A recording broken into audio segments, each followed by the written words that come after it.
start the recording. Okay. All right. All right. So we are so happy to have an encore presentation of Elsie's Magee Marsh and Point Pelee presentation from the biggest week. She was there with some other of our Brownwood birders and other friends in Ohio this year. And I really appreciate you doing this again for us, Elsie. I know it's a little bit of a hassle, but looking so forward to seeing it since I missed it the first time you presented. So I'm just going to give it over to Elsie Aldrich, and thank you so much. Okay, thanks everybody for taking time out of your Monday night to listen to the presentation.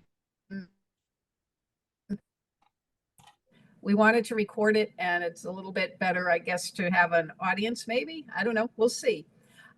Unfortunately, I have no speaker notes, so please bear with me as I try to remember what I talked about. Several ladies, me, Wendy, and 5 girls from Rochester, who you'll meet soon, went up to Magee Marsh and Point Pelee for the biggest week in American birding back in May. And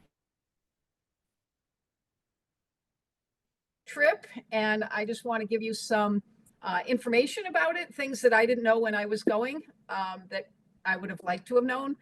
And then you can kind of decide whether this is a trip for you or it's not a trip for you. There's some great reasons to go, and there's a couple reasons not to go. So if you see a picture of a bird in this presentation, it's probably mine. And if you see a picture of a person, which you will, that's definitely Wendy, because she's way better than I am. All I see are the birds, and she remembers to take a breath and photograph the people. So I appreciate her help with that. So just kind of an introduction of what it is. It's organized by a group called the Black Swamp Bird Observatory. And the Black Swamp is a much larger area than just Magee Marsh. It's a very large area, but there's a lot of preservation areas and state parks and national parks. And so a lot of protected area, and the birds just love it. So amazingly, 90,000 birders come to the area every year for the biggest week in American birding, from 52 countries, 6 continents, and they bring in $40 million. If you're thinking about going next year, mark your calendars. The dates are the May 8th through the 17th of 2026. Now, if you go there before or after, birds don't have a calendar. You're still going to have great birding, but this is the official time of the festival. So when this trip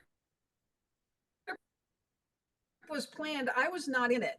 And I got really lucky because one of the birders had to back out, and she had another trip planned, and I just kind of slid in. And so sliding in, I didn't know where I was going, what we were going to see there.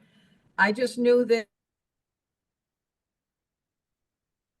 this week in American birding, and I should find out about it. So off I went without knowing. But so that you're a little more prepared than I was, I wanted to show you these maps so you could get an idea of where we were.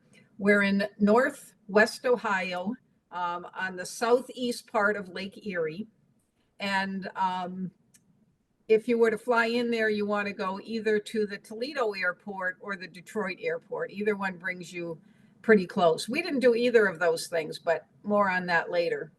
And so if you look at the map on the left, you can see down the bottom is Magee Marsh, and across Lake Erie in Canada is Point Pelee, sticking it down there. It's actually, if you look on the map, it's actually very low.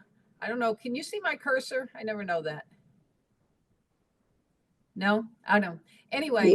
Yes, we can see the cursor. Yep. So, it's on, as far as latitude, it's down by New York. It's, it's pretty far south. It's about 8 miles across. And so we went to both of those places to see the birds. So why do people come here? Well, it's because when the birds are migrating north in May, and they're heading up to Canada and points north, they many of them cross the Great Lakes. And so that's the trail that they're taking. But also this particular place has all kinds of different habitats. It has woodlands, it has marshes, it has beaches. And so you get a great variety of species as they travel north. I wanted to do this live, but if you think we're having trouble with the technology now, you should see what happened when I tried that. It threw me out of the presentation every time. So I'm going to try to explain this.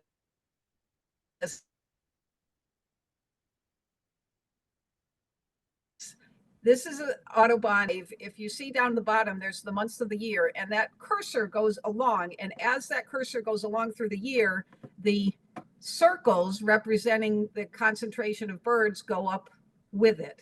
And so you can see this is right about when we were there, the middle of May, and I just took the Blackburnian warbler, but you can choose any bird to see the migration pattern, and they're going right over the Great Lakes.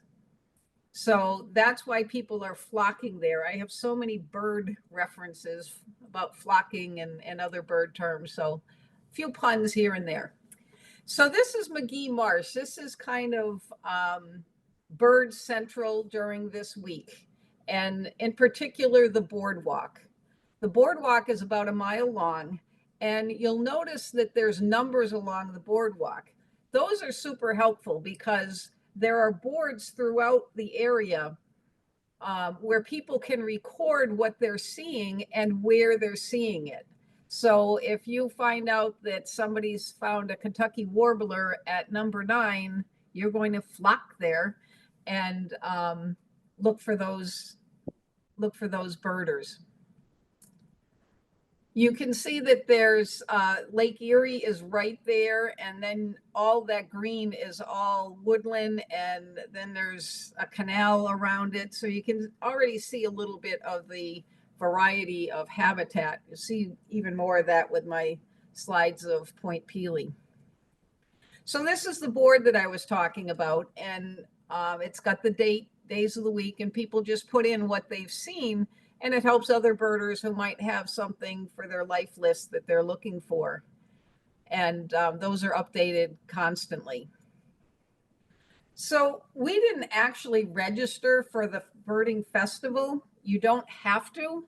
I know Tammy, I heard Tammy's here. The reason we didn't really need to is Tammy, but more on that later. If you do register for the festival, you can see the numerous guided walks that are available. Some are free, some are $40, $50, $60, depending on who the guide is, how long it is, whether there's special transportation involved. But all of those are available to you if you register for the festival. So this is us. Obviously, you see Wendy on the left. Next to her is a woman named Susan, who I didn't know, and I don't think Wendy knew either. But I want you to pay attention to her because I'm going to tell you something about her at the very end. Next to her is Sue Quackenbush, and in front of her is her friend Karen. They were the two that mostly planned this event. And it's a lot of work, and they did a fabulous job. In the back with the regular glasses is Joe. She was my roommate. She was a perfect roommate. I don't know if I was, but she was. And then Sheila. And those 5 are what we call the Rochester girls because they all live up there, and they made it so easy for Wendy and me. We flew to Rochester to meet them, and we set off in 2 cars off to Magee Marsh. So they took care of so much for us. We didn't eat out for 5 days. They brought all of the food, and you can even see on that table that they went to, I think Sue Quackenbush went to Dollar Tree and got those trays, and they got the all of the plates and cups and utensils and everything that we needed, snacks. They had us outfitted for a good 5 days, and that was a really good way to do it. And I'll tell you more about that later. So I wanted to tell you about a few of our hiccups because every journey has them. So the first learn is that it's important to have the fob. Sue Quackenbush came up with a great idea in the very beginning. She said, let's get to know each other by switching off cars, because we're in two cars heading up. And if all the same people stay in the same car, then you don't get to meet anybody new. So every time we stopped at a rest stop, we would switch who was in the car. And that worked great until this stop in Pennsylvania, because Sue Quackenbush had the fob in her pocket when she decided to move to another car. And we were on a limited access highway. And so our car got stranded as she drove off in another car with the fob to her car. And so we had a little bit of a delay because they had to get off the next exit, turn around, come back, get on the limited access highway and find us. So there's your first lesson. Hang on to the fob. But we made it. By mid-afternoon, we were at Maumee Bay Lodge and Conference Center. And this is kind of where everything starts, where the lodging is, and a really great boardwalk, in addition to, not the same as the Magee Marsh boardwalk, but another boardwalk. So this is where we were staying. This is a second tip. If you're the person who's left back home and you decide to bring in all the food that's not allowed when your wife is there, remember that you have a Ring doorbell, because this is what I caught while I was getting up to Magee Marsh. You can see my husband has a gigantic bag of Cheetos and a gigantic bag of Lay's potato chips, and he got caught. So if you're the spouse staying behind, just a little something to remember. But back at the festival, the signs were everywhere welcoming us to the festival. And it really was very upbeat and everybody was super excited to be there. So it just made us feel welcome. And I don't know, it was great. This is the inside of the conference center. Another thing that we learned is that the buffet that was out that some of us helped ourselves to was not for us. It was for people who were actually staying in the hotel and were registered for the festival, but no one was arrested, and we made out all right. But in that conference center, there were all kinds of vendors who were selling everything having to do with birds: T-shirts, hats, paintings, trips. There were a lot of people who were representing tour companies that were there. And so it was an exciting place to be, and we got some nice souvenirs there. We did not stay in that conference center and hotel. Just down on the same property and down the road a bit were these cabins set very far apart. And they were perfect for us. If you can put together a group, this is definitely the way to do it. We had 4 bedrooms, 2 baths, a small kitchen, a living area, a patio, and even a hot tub for our group of 7. So it was very affordable when we split it up, and it was just nice after a long day of birding to be able to flop down on the couch or sit in the hot tub and relive the day's events. So we got there, as I said, mid-afternoon, and our traveling companions were pretty tired. But if you've been out with Wendy, she's always ready to go later in the day, and I was excited to be there. So we went out to explore the boardwalk. As I said, this is not Magee Marsh that we're going to see later. This is right where we were staying, and it's a beautiful, big, long boardwalk. I don't know how long it is, but I would say that it's at least a half a mile.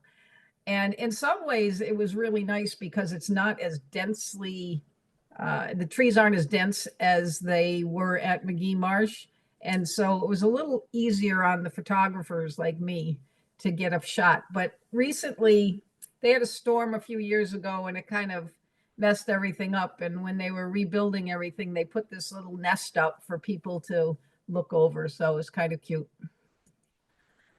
So almost right away, we got rewarded with this beautiful little Virginia rail. It was a lifer for me.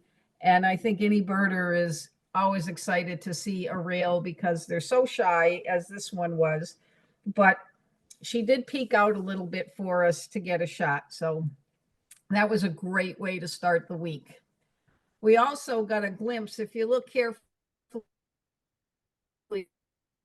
I'll show you with my cursor. There's the eye of the male and the eye of the female right there. And we got to see them mating through the reeds, which is really nice. There you are, Tammy. So we were so fortunate to have Tammy Martin join us. If you don't know Tammy, she is an expert birder. She's amazing, both with sight and sound. She knows the area very, very well.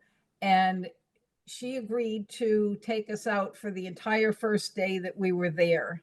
And she not only showed us and birded with us on Magee Marsh, but at the end of the day, she took us around to show us other places nearby that were great birding places for us to visit on subsequent days. When she couldn't be there, I think she was getting ready to go to Uganda or something. I don't know why she wouldn't stay in Ohio instead of going to Uganda. You know, there's no accounting for taste.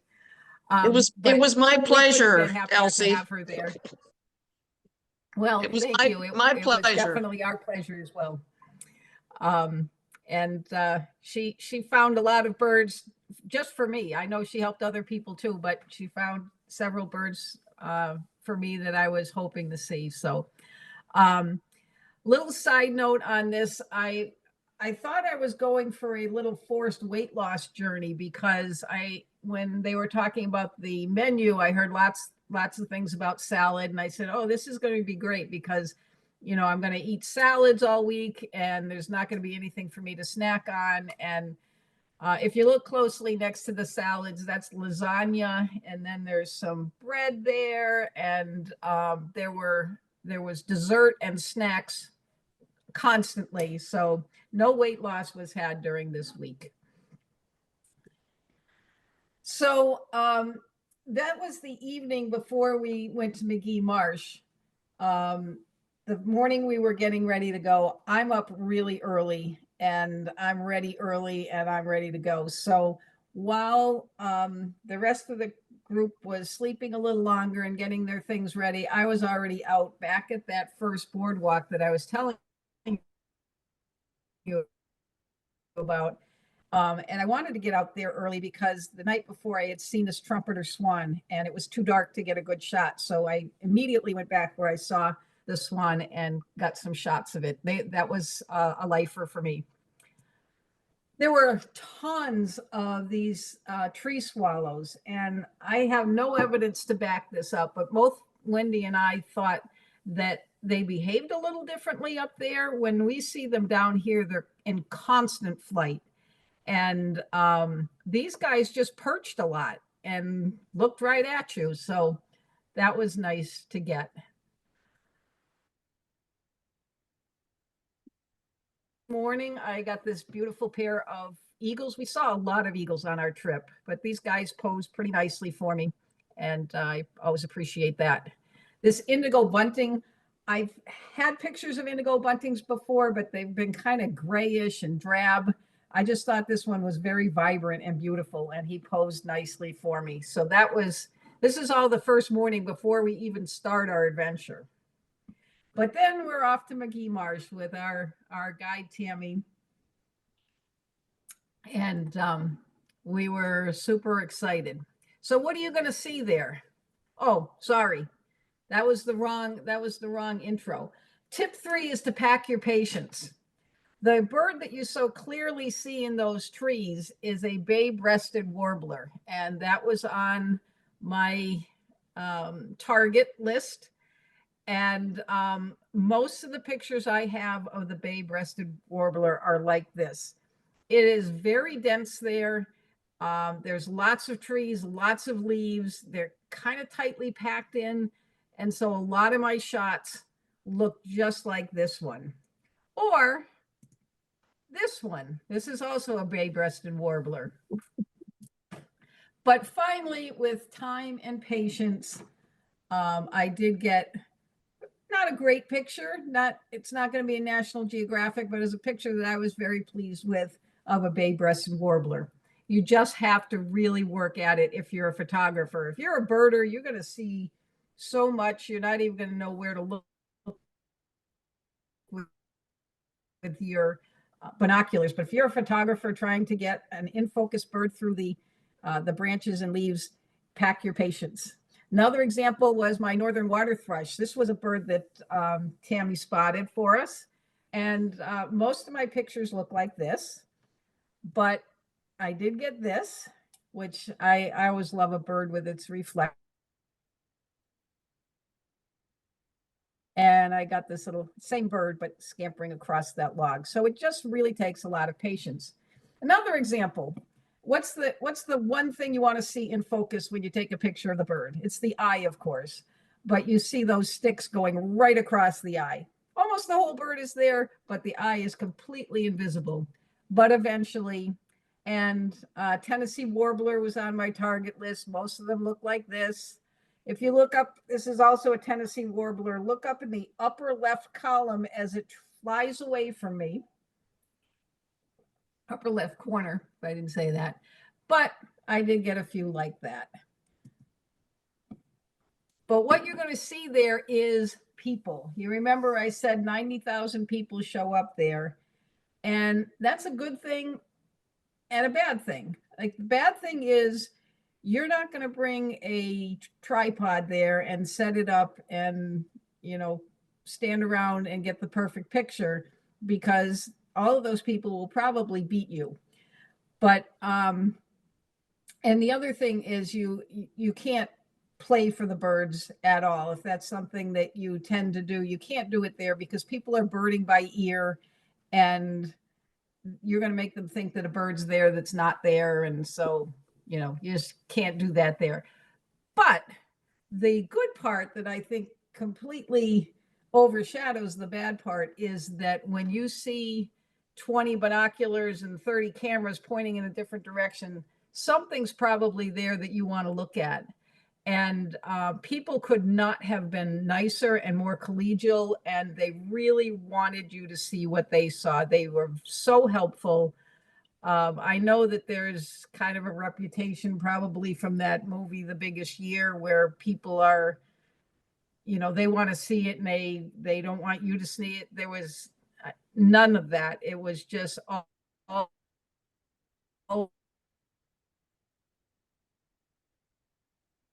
birders helping each other. But you can get a sense maybe from this picture of how difficult it is for photographers with all that vegetation.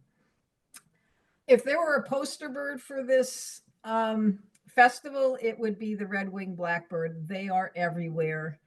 The males you don't really mind so much because you know what they are. You can say, okay, I'm not looking for that, and move on. But the females, they slow you down a little bit because you have to make sure that they're not something that you wanted to see. One of the guides, I overheard him saying, everybody wants to see the red bird with the black wing, but nobody wants to see the black bird with the red wing. And of course, that was true, because they were just anywhere you looked.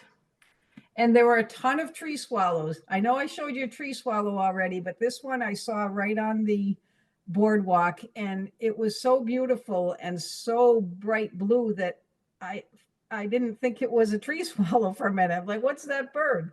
But you did see a lot of them. And again, they're sitting on branches versus flying around. You will see a lot of birds that we are so fortunate to have in Florida. I'm always in awe of how blessed we are to have such a variety of birds here. So, you know, all these pictures are from our trip. but you're going to see an eastern kingbird here, a great crested flycatcher, the Carolina wren, cardinals, kinglet. They're all up there too. But what you don't see so much are birds like Baltimore Orioles. And I never thought I would utter these words in my life. Oh, it's just another Baltimore Oriole. But there were enough that you did get to that point where you just said, oh, I've seen enough of those. It's not unusual for people to cut up oranges and stick them on the trees so that they attract the Orioles, but honestly, you didn't need to do that. They're so vibrant, so bright, you can see them, and they were just around here and there. So we saw a lot of them. And then finally, the redbird with the black wing that guide was talking about, scarlet tanagers. We don't have them so much here, but there were quite a few of them up there. And obviously, they're just beautiful. But the star of the show were the warblers. And I'm gonna get some of these wrong because I don't have my speaker notes, and the biggest reason for my speaker notes is to remember the birds. But Stan, you can correct me, or anybody who knows. Tammy, you can correct me. Is that a Nashville on the left? Yes. Anybody? Yes. Okay, thank you. And a prothonotary. And oh boy. Tennessee? Orange No? crown. Orange crown, thank you. Red start, black and white warbler. There's the Tennessee, right? Yes. Cape May.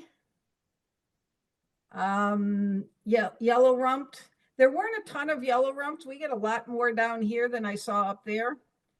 But they were there. Blackburnians.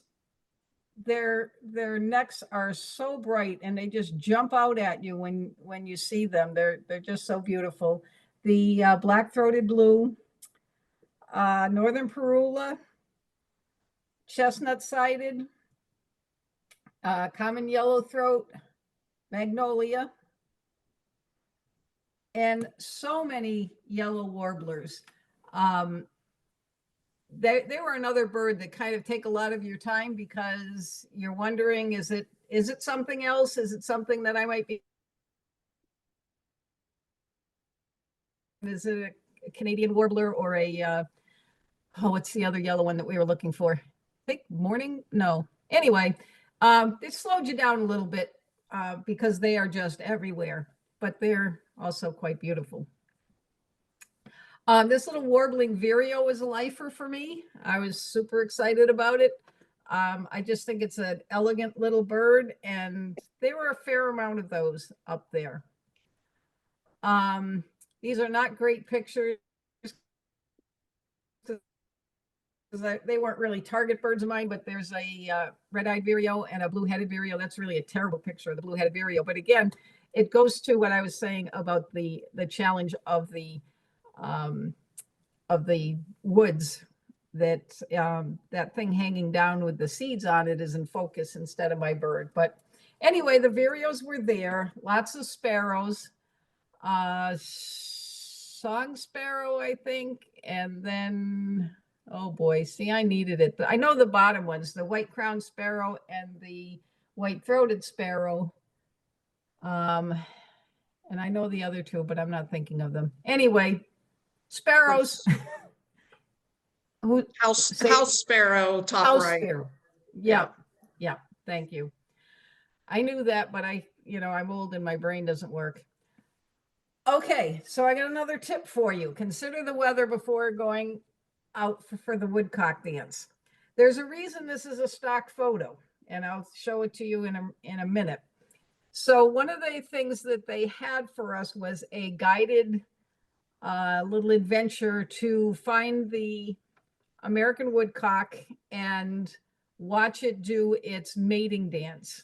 What these birds do, if you don't know, is the males fly high up in the air and they do all these aerial maneuvers, and then they come down, and the females who are along the grass or high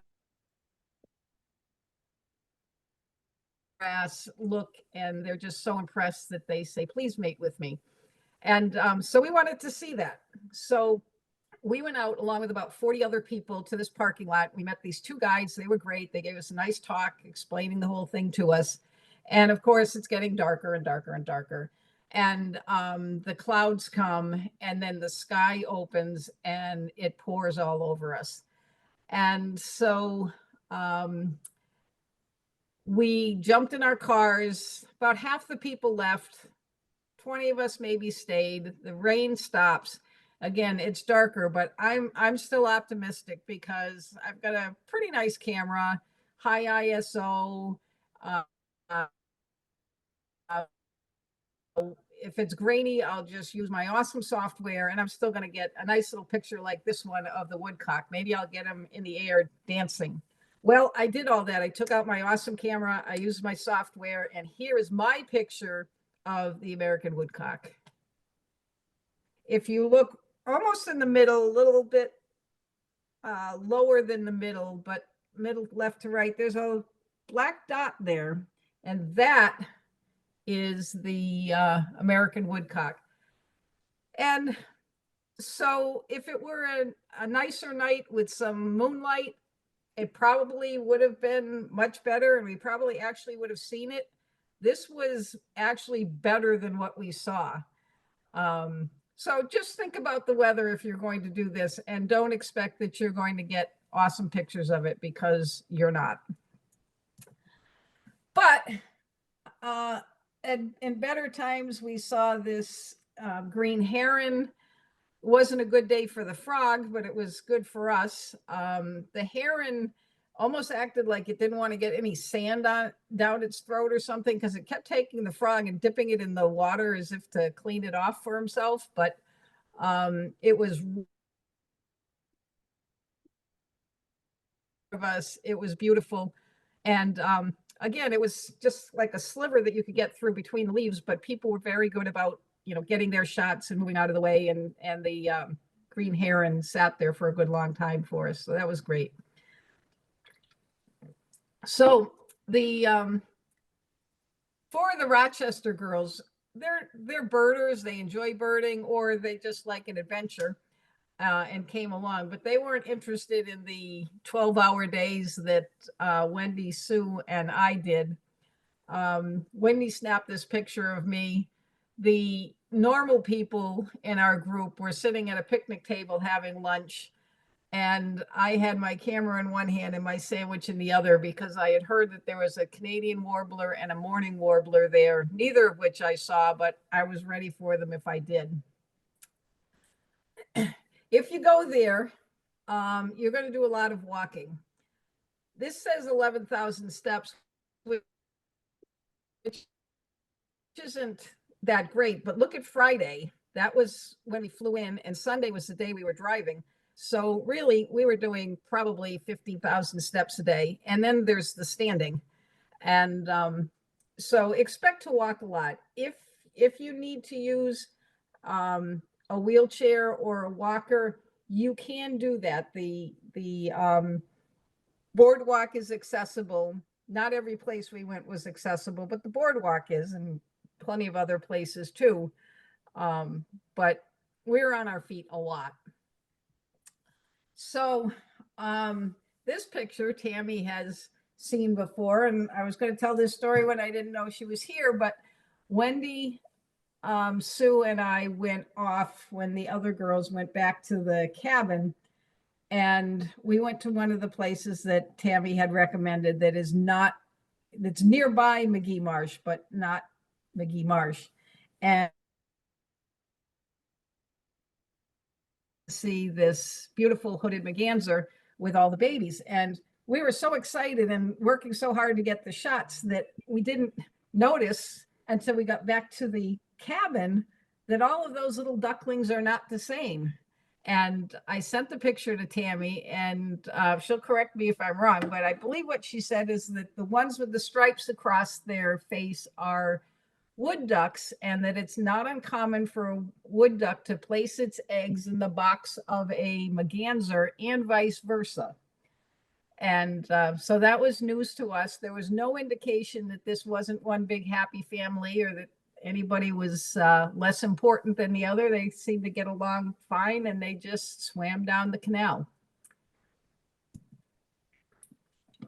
We saw a lot of water birds. We saw tons of dunlins, and the gallinules and the coots, and all those birds were there. Semi-palmated plover, black-necked stilt, wood ducks, sandpiper.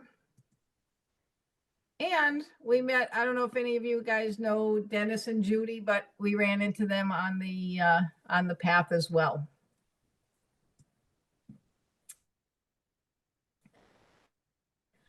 We got to see a lot of nesting and baby birds. If you know me well, you know that I never take pictures of Canada geese. We have a history, Canada geese and I, that goes back to when I had a cottage on the lake, and nothing can foul a yard like geese in a very short period of time. And there were days when we would have to spend hours cleaning up the poop just to be able to use our yard. So I never take their picture, but this setting was just so beautiful and the babies were cute. So I took their picture.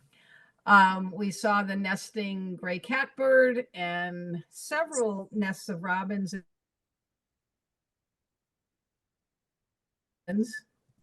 and lots of nesting yellow warblers. We got to watch one build its nest for a while. Then we saw one sitting on the nest, and I just, looking at their nest, it just looks so cozy and soft, and I don't know, just lovely. I would like to, if I could be a baby yellow warbler, I would like that nest, I think. Saw a lot of flycatchers. There's a blue-gray gnatcatcher. Again, the great crested flycatcher. That's a wood peewee, I think.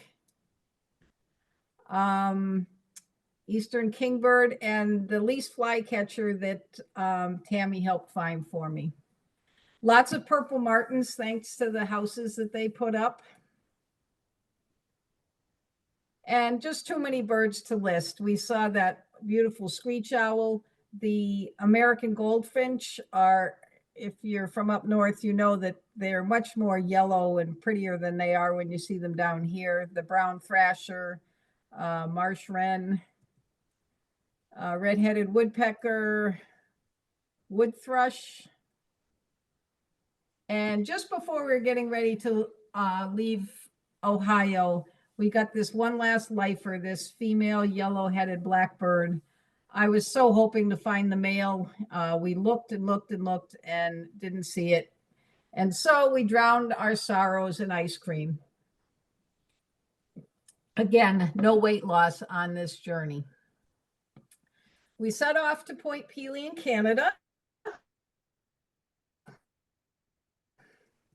And we stayed at a hotel practically on Lake Erie. I'll show you another picture in a minute that gives you a better idea where we were. We really missed our cabin. It was great being able to get together at the end of the day.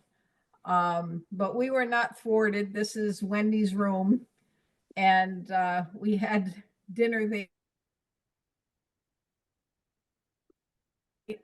So we still managed to get together, but it wasn't quite the same as having our cabin, but it was a great place to stay.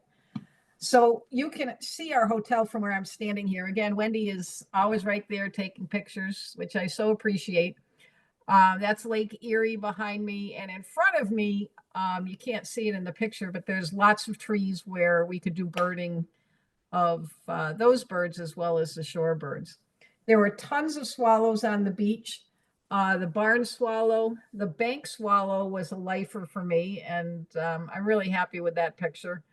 The cliff swallow is down in the lower right. It's a terrible picture, but it was a lifer, so it still made it into the presentation. Again, Baltimore Oriole, and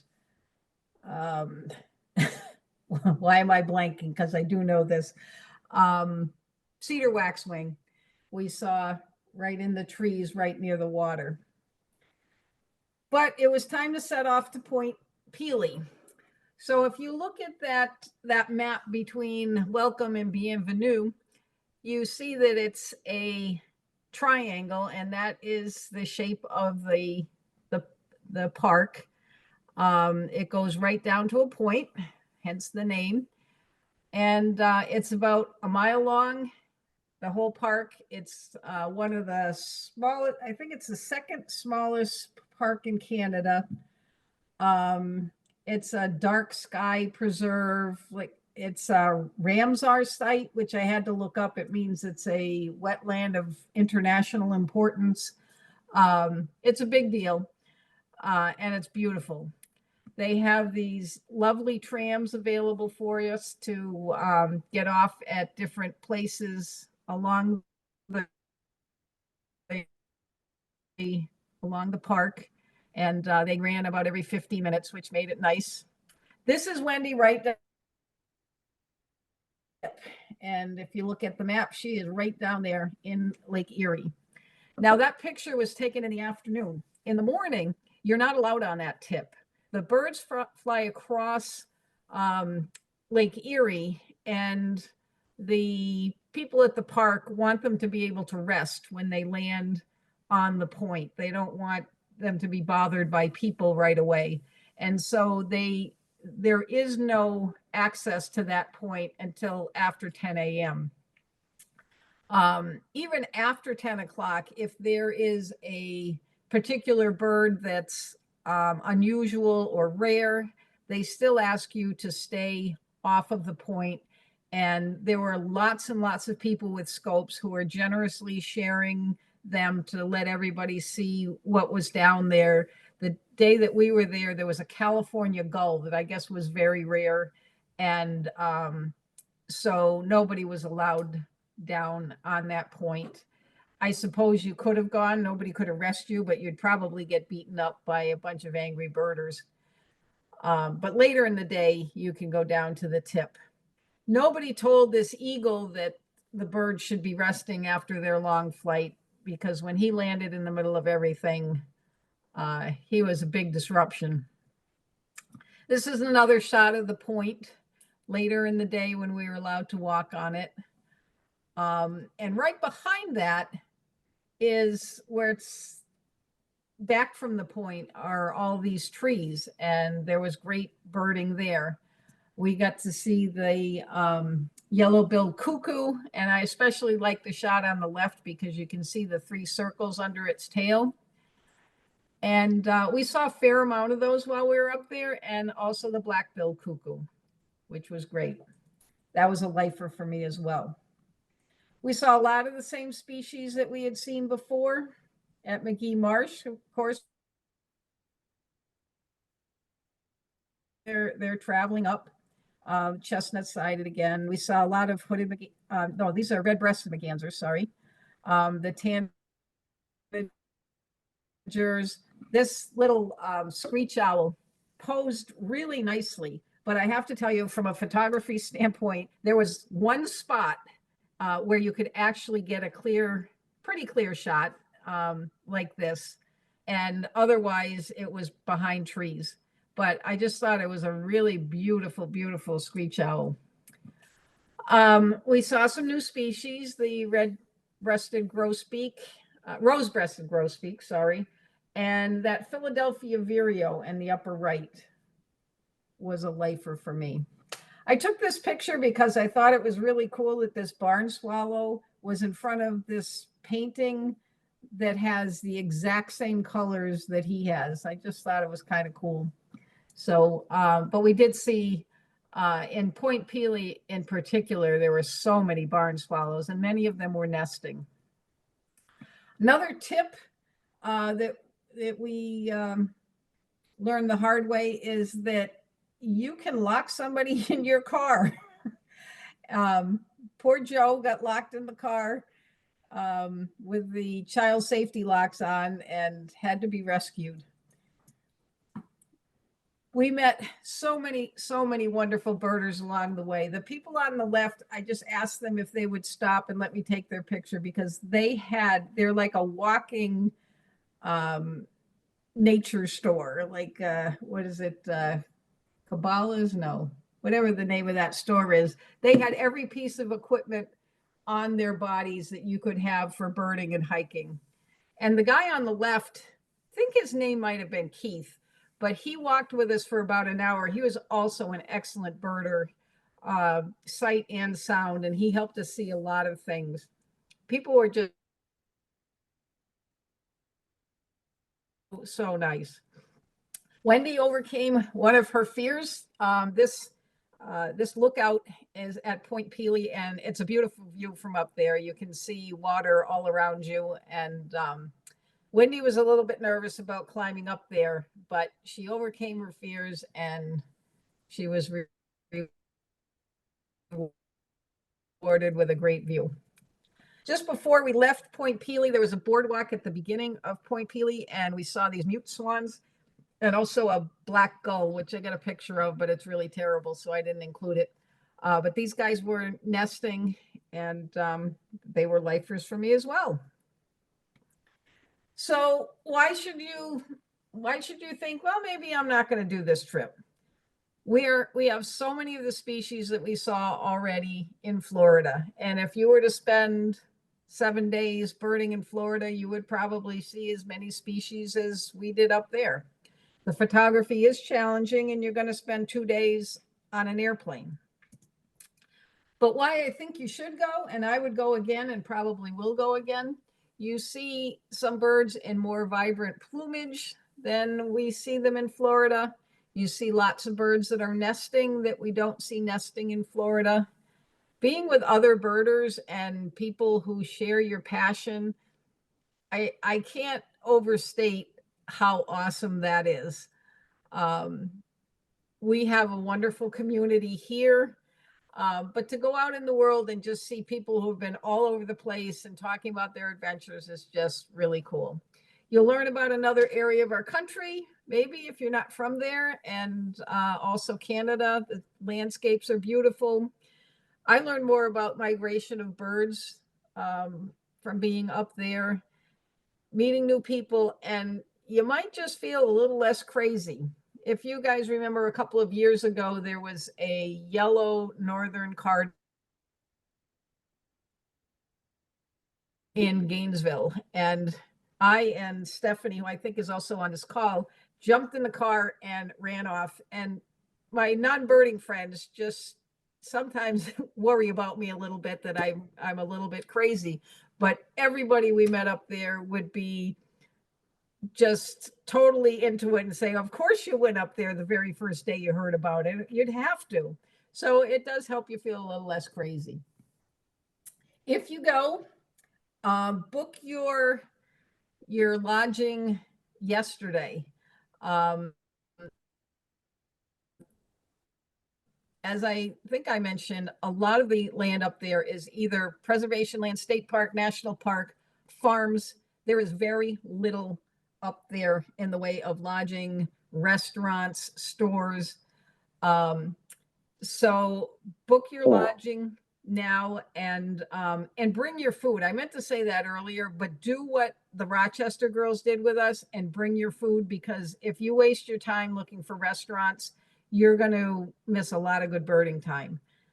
Just pack your coolers and bring your food with you to the extent that you can. We did go out to eat a couple times in Canada, but we would have wasted a ton of time if we didn't have all that food. The place that we stayed was the Magee Marsh Lodge and Convention Center, which includes the hotel type rooms as well as those cabins that we stayed in. Obviously, you can stay at it, look for Airbnbs in the area. And then kind of a secret place was Camp Pelee. So Camp Pelee is a military base, and I would have thought you'd need to be military to stay there, but we ran into some folks who were staying there, and they said not at all. Anybody can stay there. There's camping accommodations as well as little cottages, and they said that the prices were reasonable. So if you can't get into Magee Marsh Lodge, definitely check out Camp Pelee. And when we were in Canada, we stayed at the Sea Cliff Inn. Other than Airbnbs, I can't tell you any place to stay. Here we are on the airplane. At the very beginning, I asked you to remember Sue in the black shirt. Her daughter is an artist, and the type of art she does is cut paper art. And that's the same kind of art that Eric Carl does, if you know him. And she commissioned her daughter to make this for us. That's me, Wendy, and Tammy. I probably didn't even need to tell you that because it looks exactly like me, Wendy, and Tammy. And also in that picture is 18, I think, species of birds hidden up in the trees. It was just such a thoughtful and beautiful gift. I'll always cherish it. You never know the talents and connections of people that you run into. It was really cool. Anybody have any questions? Is anybody left? Thank you so much. Thank you so much, Elsie. I'm going to stop the recording, I think. And then if anybody has questions, you can all just unmute yourselves. And that should allow you to ask questions. So that was an Right, awesome presentation. I thank you so much for doing it. Yeah, Elsie, this is Stephanie here. I do have a question.